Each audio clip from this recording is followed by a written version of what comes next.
सखी हेलो सखी नीली नीली आखी जे मालो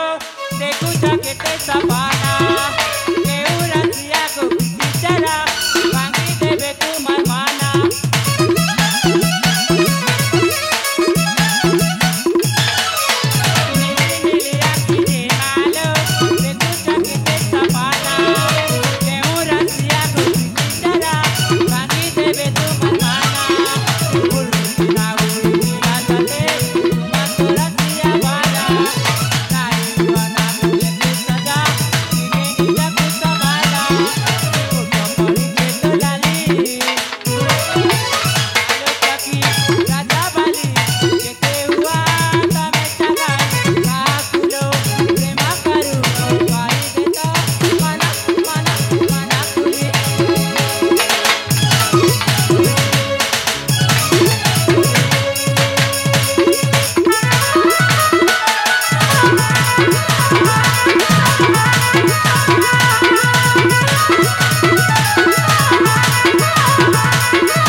सतरे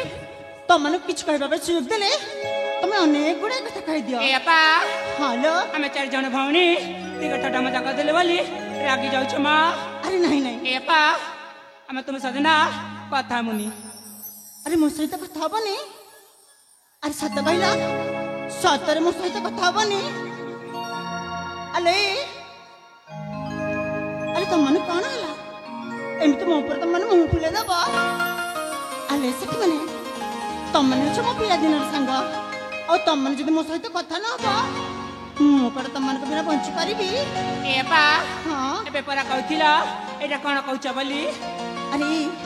सेते पर मो ठट्टा करतिली सतरे हो छारसी कथा हम बहुत दिन हला लुच्चा काली खेलिनी इमा आज टिके ए उद्यान भितरे हम पांच जना लुच्चा काली खेलिबा सतरे बोला हेलो रे पा सखी प्रथमे कोन करा जाय जानि छ ना कोन करे जे इमा सेटा भी कहि दाउ पड़िबो बोकी हां ए पा प्रथमे हम पांच जण ना पाली पकई बालो ठीक अछि ताले चलालो हेलो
बाटे घाटे फुने ढुका ढुकी हो चतीटा बने पताए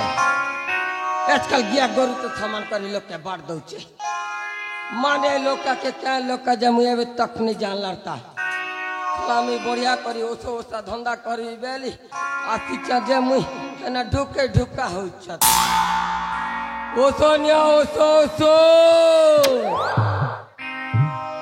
ओसो ओसो ओसो छोड़ दुख देवी ओसो एंता ओसो देवी गोटे एक पाने की नहीं छोटा झोड़ा हवा कहीं बूढ़ा बोलिया लागू छे कहीं